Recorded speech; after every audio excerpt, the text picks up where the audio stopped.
fonctionne pas aujourd'hui sur Twitter, j'espère que vous nous voyez quand même sur Facebook. Un petit mot sur l'état de Victoria, de la Tribune du Monde que j'ai signée ce week-end, et puis bien sûr nous allons vous parler de ces nouveaux locaux et de ce déménagement. On se retrouve tout de suite.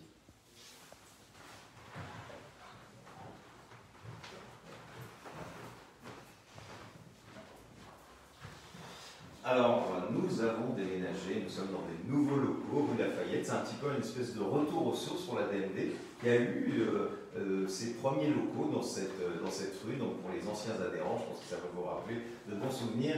Et dans quelques minutes, nous vous ferons rapidement visiter avec Julien et Geoffroy ces lieux. Alors, je pense que malheureusement, ça ne fonctionne pas sur Twitter. Nous sommes désolés, mais évidemment, nous nous installons depuis la fin de la semaine dernière. Nous n'avons toujours pas le Wi-Fi et la 4G ne fonctionne pas très bien.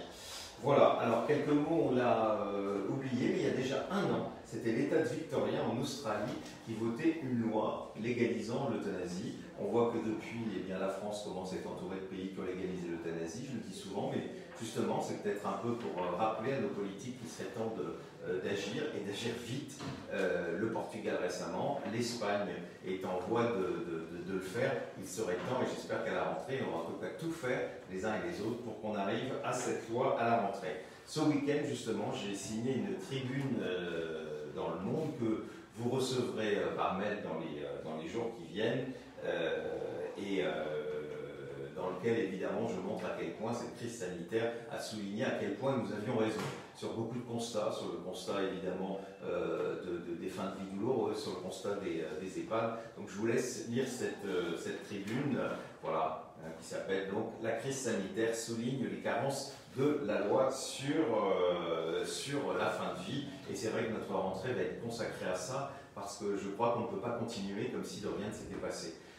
Il y a longtemps qu'on alerte sur les moyens qui ne sont pas à la hauteur. Je vous rappelle quand même que depuis le 1er janvier de l'année dernière, il n'y a plus de plan de développement de soins palliatifs. On est les seuls à en parler, ce qui est quand même assez incroyable. Et d'ailleurs, j'ai été auditionné par la Mutualité française la semaine dernière pour évoquer la question de la fin de vie. Ils avaient auditionné quelques semaines auparavant la Société française des soins palliatifs. Ils leur ont même pas parlé de cette absence de plan de soins palliatifs, ce qui m'étonne quand même, parce que je peux vous dire, nous on nous attaque souvent, mais nous nous sommes toujours battus pour l'accès universel aux soins palliatifs. Il est absolument scandaleux qu'aujourd'hui on n'ait pas de plan de développement de soins palliatifs. Voilà, alors on va visiter rapidement ces locaux. Alors vous voyez, il y a déjà évidemment Justin qui est là, comme d'habitude, notre mascotte, ce petit bulldog français, qui a plus envie de dormir qu'autre chose. Donc ici c'est à la fois mon bureau et ce qui sera le futur lieu pour le talk du lundi. Donc évidemment vous verrez décoration spéciale, etc. Nous allons essayer d'être un peu plus, comment dire, professionnels. Et puis surtout, je vous le dis, on va surtout essayer d'avoir ce qu'il faut pour que vous ayez un bon son, parce que je sais que c'est le reproche qu'il fait habituellement, et je vous comprends, mais on fait ça juste à partir d'un téléphone, et on va essayer de le faire dans de meilleures conditions, en tout cas à la rentrée, je vous le promets. Alors, et bien voilà l'entrée de l'association. Un premier bureau, comme vous voyez, c'est assez joli. On est dans un bâtiment haussmannien. Alors ici, vous voyez, comment dire, Véronique et Sophie. Il y a quatre permanents qui travaillent dans son bureau. Vous voyez encore les caisses. On peut avoir un aperçu de la rue Lafayette, qui est, comme vous savez, une rue très fréquentée, proche de la gare du Nord, ce qui est quand même un peu plus pratique pour chacun des permanents et pour celles et ceux d'entre vous qui veulent venir ici. Vous voyez un bureau où elles sont nombreuses et il y aura un homme ici, mais dans un espace quand même qui est en tout cas beaucoup plus agréable que le lieu où nous étions entassés les uns sur les autres. Alors, derrière cette porte, je ne fais pas beaucoup de bruit parce que derrière cette porte, comme vous savez, c'est ADMD Écoute. En ce moment, c'est un moment important, il y a des rendez-vous, etc. Donc on ne les dérange pas. Et sachez que si vous venez au siège, c'est ici que vous vous retrouverez si vous avez un rendez-vous avec ADMD Écoute. Et c'est là que les personnes que vous avez au téléphone, qui tous les jours, des bénévoles qui sont formés et qui sont à votre écoute et qui essayent de vous aider dans les difficultés malheureusement que vous pouvez vivre, eh bien sachez que c'est là. Et puis une prochaine fois, je vous promets, quand il n'y aura pas de rendez-vous, on vous présentera cette salle. Alors là, c'est le bureau de notre délégué général qui fait semblant de travailler. Alors, je plaisante, il travaille, bien sûr, comme toujours. Et il y a une très belle cheminée. Hein. Vous remarquez qu'il a la chance d'avoir une belle cheminée. Une belle cheminée dans tous les bureaux. Ah oui, sauf le mien. Et dans ce bureau, il n'y a pas de miroir. Alors il y a des miroirs dans toutes les pièces de réception à l'avant. Bah, tu vas t'en mettre un parce que je sais que tu vas te regarder. Et non, les bureaux sont à table, mais non, il n'y a jamais eu de miroir dans ce. Ça, c'est très clair. C'est très clair. Très clair.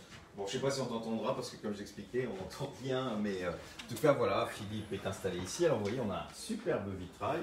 Je ne sais pas ce que ça représente, mais voilà, donc il fait un peu sombre. Je ne sais pas si la lumière fonctionne. Voilà.